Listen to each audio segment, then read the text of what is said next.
Streetfilms is in Boulder, Colorado.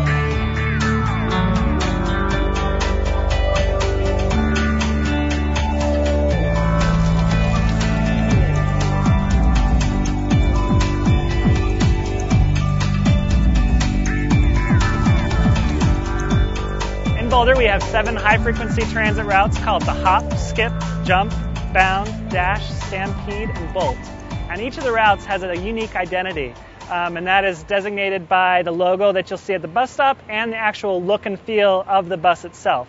We've had graphic designers create cool, interesting graphics that are placed all over the buses. They're smaller buses, the drivers play their music, not too loudly, and they're just much more of a Boulder flair type of bus. They run on really just popular routes from various destinations around town, and my kid knows them all by just the skin that's on them because they all have really distinctive looks. What is unique about these transit systems is they're not operated and envisioned from the top down, from the transit agency, and then imposed on the community. Instead, they're really built from the bottom up, from the grassroots. Boulder is a city of just over 100,000 people, and on any given day, we have over 20,000 people boarding local transit services and over 30,000 people boarding local and regional transit services. So more than a quarter of our population essentially is riding on a bus on any given day.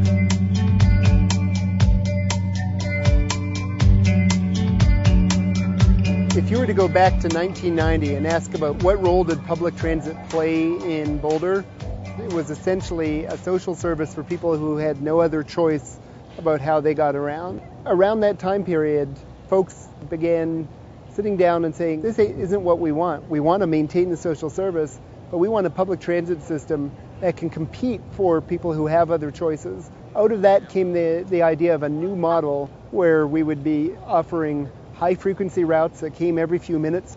Routes would have a friendly feeling, so you didn't feel like you were a criminal when you stepped on the bus. Instead, you felt like you were a valued customer. Routes that had a very simple route, either basically straight line up and down or going in a circle. The city convened a group of citizens who then considered, okay, what should be the character of this bus system? What would be a good name? What would be a good color scheme? What would be a good image and marketing strategy for the system? We really came to that by talking to people and asking, well, what would make you want to ride the bus? And it wasn't rocket science, but it was just what any private business would do.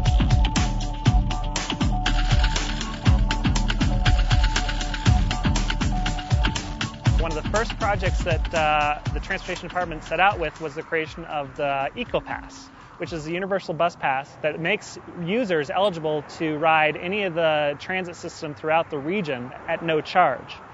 So that was our first tool to really increase transit use throughout the community. And what we've seen is that a combination of the transit passes, where our downtown parking district, the people who are paying those parking permits and paying the meter fees, are actually helping to pay for EcoPasses for everybody who works in the downtown. Here we are sitting on the Hop. It's the City of Boulder's flagship transit service.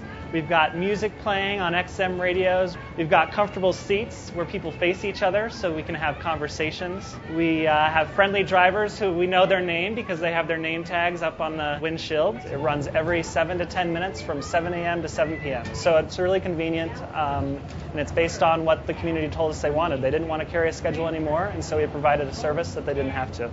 I came to the city of Boulder when they were first instituting the HOP, what then became such a success that we then had to consider how to replicate it and sell it to our regional transportation district, which is the funding source for the transit in the Denver area.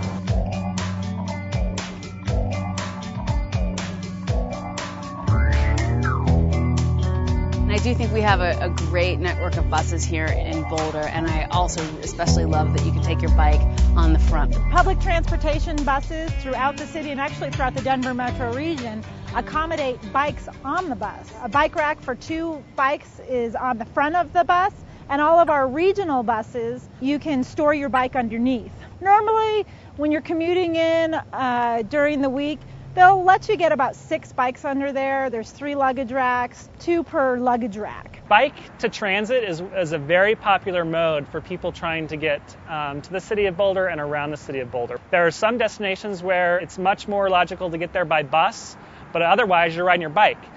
With so many people riding their bike, they also have an eco-pass. We want to provide a way for them to get their bike to the bus stop. If the bike rack on the bus is full, we need them to have a place to lock up their bike so they can still take their transit trip. Boulder is a great place to raise a family, and one of the main reasons is that transportation is so easy. The kids start riding bikes to school at a very young age and then start taking the bus around town. I think it's very different from growing up in many places where you have to wait for someone to come home and take you to your friend's house or take you down to the mall for something to do. And it means that the kids have a sense of freedom growing up, and they learn to ride the buses and use them. The lesson that other transit agencies and transit planners can learn from what we've done here in Boulder is don't make assumptions about your customers. The best thing to do is ask them what they want and give it to them. On our peak months, we've carried over 24,000 passengers per day. Compared to a similar sized city, Longmont down the road, their local bus system carries under 1,000 passengers per day on their entire local transit system. So it's been a great success.